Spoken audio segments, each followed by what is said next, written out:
Hello mga suki, mamalingki muna tayo. So dito ko nga nabili yung bayabas na $1.70 ang isang kilo. Mayroon ding avocado, mahal din. Ang nakita ko ditong mura ay yung orange lang, 10 pesos ang isa. Yung apple nila is 30. Tapos yung papaya, iwan ko, walang nakalagay. And then pagkatapos ay pumunta na rin ako sa unahan, nagtingin-tingin kung ano pang pwede kong bilhin. Ang nabili ko yung hindi nakalagay sa lista. Kaya ang ending, na short ang broha.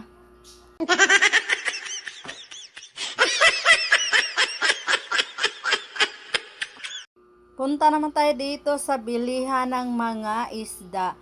So ito yung una kong pinuntahan. Diyos ko, ang mahal dito yung hipon, 135 ang 1/4. Tapos merong tamban dyan, sa Bisaya pa tamban, 200 isang kilo. Diyos ko, lumipat ako sa kabila. Ayun, may nakita akong mura dito.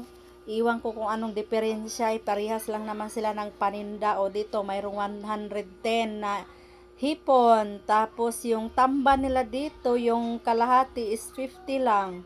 Kaya dito na lang ako bumili kasi yung budget ko sa isda namin is 50 pesos lang, 'di ba? So sa 50 pesos, meron ka nang masabaw nun. Fast forward, diretso na ako dito sa Korean store para bumili ng ingredients para sa ating assorted sushi. Mga veggie roll, kani roll, ganon. Dito ko po yun binibili. Tapos yung iba naman sa online. Ang dami-dami kong tinitingnan dyan ng mga product ng Korean store. Meron silang mga juice dyan. So, tinitigan ko talaga yun kung 100%. Kung wala pa talagang sugar. Kasi maganda daw yung benefits pag ganon. And then, lahat na lang ata ng product nila dito at mga naka-display ay binibidyo ko na. So, ito na yung mga QP, mga Mio, Japanese Mio QP. O, tingnan mo yung price. Diba ang mahal? Kaya wag na kayo magtaka kung bakit ang mura-mura ng mga salad ngayon. Kasi sa mga ingredients pa lang, ayan, maluluka ka na. Yung pinakamaliit, 100, Diyos ko, ilang cup lang yon ng sauce cup, Diyos ko. Mayroon din ditong mga homemade. Mayroon din ditong mga ready to use na mga ano. And then, fast forward, umuwi na kami, pauwi na kami.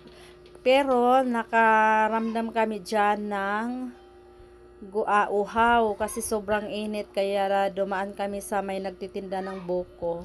Hindi ko na pala na-i-video yung namili ako ng mga harina, mga vegetable, and so on and so forth na mga kailangan natin sa kusina kasi nakalimutan ko na ako pala ay isang vlogger.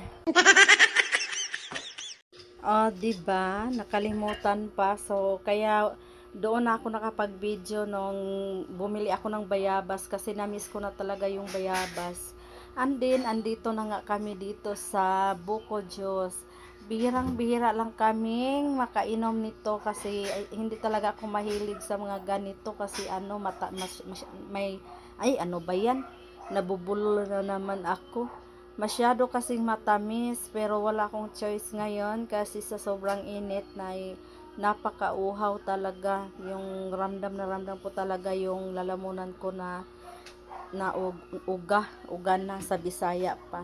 And then uminom na rin yung anak ko dyan, tas tinawag ko siya para humarap sa camera kasi ayaw niyang nahihiya kasi siya magpa-video parang ninakawan ko lang siya ng video. Pagkatapos naming uminom ng Buko Juice, ayun, pauwi na kami. So as you can see, walang traffic, maluwag na maluwag yung kalsada. So ito lang pala yung solusyon ng mga traffic, yung mataas ang ating gasolina. So tingnan nyo, pati tao, wala nang katao-tao. Nasaan kaya sila? So, patuloy lang kami. Mayroon ng tao sa unahan. So, mayroon din palang tao Siguro sa sobrang init, kaya walang lumalabas na mga tao, wala masyado. Tapos, maluwag pa rin yung daan. Ito pala ay sa bandang munisipyo ng Marikina. Andin, dumaan kami dito sa Osave. Ayun, tinakpan yung mukha niya. Tagaw talaga. Pagka uwi ko ay agad ako naglidgid ng kamuting kahoy. Hindi ko pa naayos yung mga pinamalingki ko. Nilapag ko na lang lahat para maluto ko yung order kasi nakalimutan ko may order pala ako na puto kamuting kahoy. Buti na lang na habol ko pa.